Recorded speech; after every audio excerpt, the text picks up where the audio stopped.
કાકો जिंदाबाद પારગી કાકો जिंदाबाद આ ભાઈ બેઠો એને આપણે કેવું પડે દેખરું ભાઈ દેખરું અરે દેખરું બીજું હરતે હે બસ ઠીક હે પારગી કાકા તમે સરપંચ ની ઉમેદવારી કરી દીધા હું અરે તે શું કરે યાર ગામના ખૂણે ખૂણે સરપંચ ઉભા થઈ ગયા તો મારે વિચાર થઈ ગયો હા હા આપણે ઉમેદવારી કરવા એટલે આપણે તો જરીક વોટ આલતું એમ કહું અમારે બી ગધેડા જરીક ધ્યાન રાખજો. ગધેડા ને કયા ગધેડા ને માથે ઘણું કામ હું કયા ગધેડા ને ખબર રાખતો હોય? અરે એમની વાત હે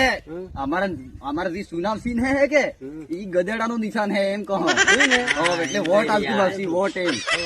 એટલે પારગી કાકા હા આપણે ગામમાં તો ખૂણે ખૂણે સરપંચ ઉભા થઈ જાય હા તો તમારો વોટ કઈ આવી? વોટ અરે આપડા પેલું કનેવ ગામ થી આપણે પડોશી ગામ થી લહણપુરું હા એના 90% વોટ આપણે આણા ગોદામ પણ એ તો આપણે પંચાયત મિલ પડતું હતું ને લે. હું વાત કરે અરે હું કાર નું ટીજ્યું નહીં તે કાર નો ટીજુ લે હમણાં ત્યાં ટીજ્યું ના ઓ તારા આઈની હા કાશ્યપ એ તો પેલી મારા રોડ સાઈડ વાળી 2 વિકાસ જગાવી છે તે એને માથા ખર્ચો ઉડાડી રહ્યો અને 1 વર્ષ થયું ઓ તમને ખબર હતી? અરે દેવાઈ ગઈ માથાના વાળ હેટલાય કરી જવા નામ લાગે હવે હા, તો એને પૂછતા છે ખરા તમે? અરે ભાઈ પણ મને હું ખબર હું તે હારા પેલા મને કેતા થી નહીં આલ્હો વોટ તે તમને સલામ કરીને ખાવાસ રહ્યા હે માર કંતે ચા બીડી ને નાસ્તો ને જાય પેગો થાય ગાડી પેટ્રોલ નાખી આલો હું ઓ મારે વોટ આલે 1 વર્ષ સરપંચ બનવું તો એ વિચારતું મારે સપનું રહી જવાનું વાત તમે તો આજુ બાસી પોગે પડો તમને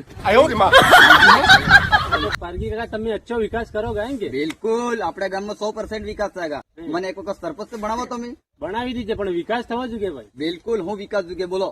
અમારે એક તો ગામમાં દવાખાનાની જરૂર છે ભાઈ. દવાખાનાની હા, અરે દવાખાનું બનાવી શું કરો આપણે સ્મશાન ઘાટ બનાવવાના એક હાથે 10-12 મનખ બળે એક હાથે એવો જ સ્મશાન ઘાટ બનાવવાના સ્મશાન ઘાટની થોડી જરૂર છે આપણે દવાખાનાની જરૂર છે. અરે ભાઈ તો વાત તારી વાત હાસી પણ જો અગર દવા કરાતા થકે આદમી નહીં બસ્યો તો પછી એને લાસ્ટ ટાઈમ કઈ જવું હોય સ્મશાન ઘાટમાં જ જવું હોય ને એની જરૂર પડેગા કે એટલે આપણે સ્મશાન ઘાટ બનાવવા ગામ કહું આવો